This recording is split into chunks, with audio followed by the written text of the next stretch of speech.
ঘরে বাইরে যে গরম, আহারে এই গরমের ভিতর একটু টক খাইলে মনের মধ্যে যেন একটু প্রশান্তি লাগে।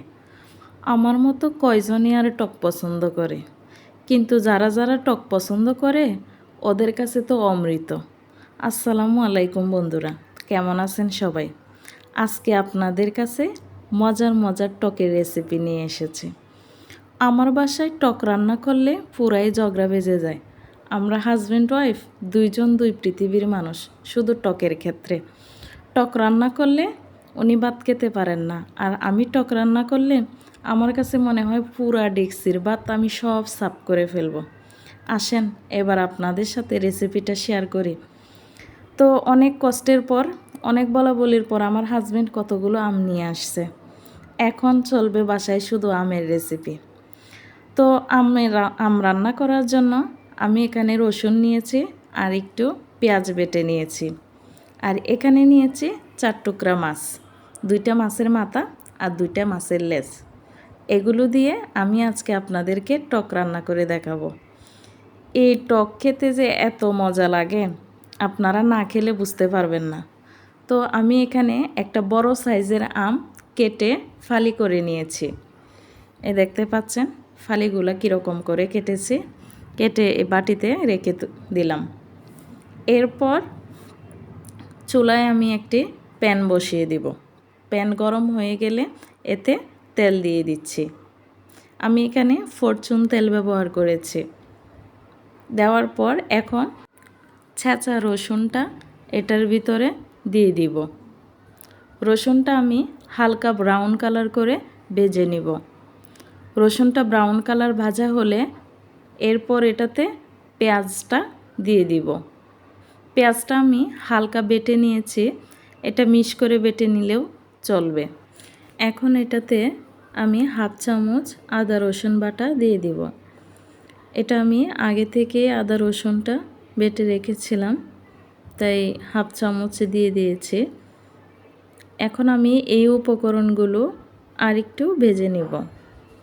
এই উপকরণগুলো ভাজা হলে এরপর এটাতে আমি মাছটা দিয়ে দিব।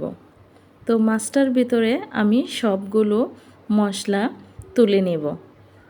এই দেখেন এক এক করে মাছের ভিতরে সবগুলো মশলা তুলে নিচ্ছি। তো প্রথমে আমি মাছের মধ্যে 1/2 চামচ হলুদ দিয়েছি। এরপর এটাতে দিব 1 চামচ মরিচের গুঁড়ো।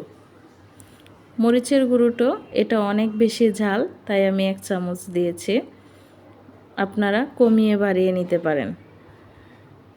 এরপর দিয়েছি মিক্স মশলা 1/2 চামচ, আর এখানে দিয়েছি আমার হাতে তৈরি করা মিক্স মশলা। এই মশলাটাতে বিভিন্ন ধরনের মশলা আছে, তো এই মশলাটা আসলে তরকারির স্বাদ অনেক গুণ বাড়িয়ে তোলে। আপনারা যদি কেউ চান তাহলে আমার ডেসক্রিপশন বক্সে আমি দিয়ে দিব এই মশলাটা কিভাবে তৈরি করে নিতে হয়। এই প্রসেসটাই আমি আপনাদেরকে দেখিয়ে দিব। তো এরপর দিয়ে দিলাম লবণ। এখন আমি মাছটা কড়াইয়ে ঢেলে দিব। ঢালার পর সবগুলো উপকরণ দিয়ে মাছটা মশলাটার সাথে মিশিয়ে দিব। মেশানো শেষ হলে এখন আমি এটাতে দিয়ে দিব অল্প পরিমাণে পানি। আমি যে পাত্রটিতে মাছটা নিয়েছিলাম সেই পাত্রটি অল্প একটু পানি দিয়ে ধুয়ে মশলাটা দিয়ে দিয়েছি। এখন আমি আবারও মাছটা নেড়ে চেড়ে একটা ঢাকনা দিয়ে ঢেকে কিছুক্ষণের জন্য ওয়েট করব। মাছটা আমি ভালোভাবে কষিয়ে নেব। আমি মাছটা কষিয়ে নিচ্ছি। এই মাছের রেসিপিটা আমি এখানে কী মাছ দিয়েছি সেটা বলা হয়নি, আমি এখানে কার্পু মাছ নিয়েছি।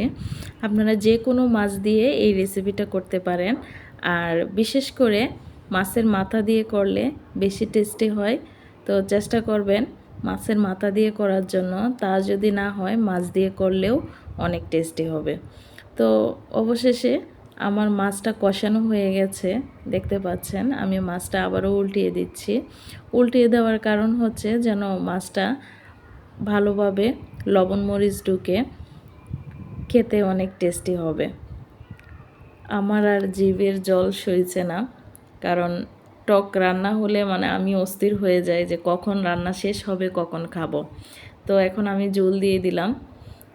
ঝোল দেওয়ার পর এখন এটা আবার নেড়ে চেড়ে দিচ্ছি। দিয়ে আমি এখন এটা 15 মিনিটের মতো জাল দেব। ঝোল দেওয়ার পর যখন প্রথম বলক উঠবে তখন আমি আমগুলো দিয়ে দিব। আমগুলো দিয়ে আর কিছুক্ষণ জাল করে তরকারিটা নামিয়ে ফেলব।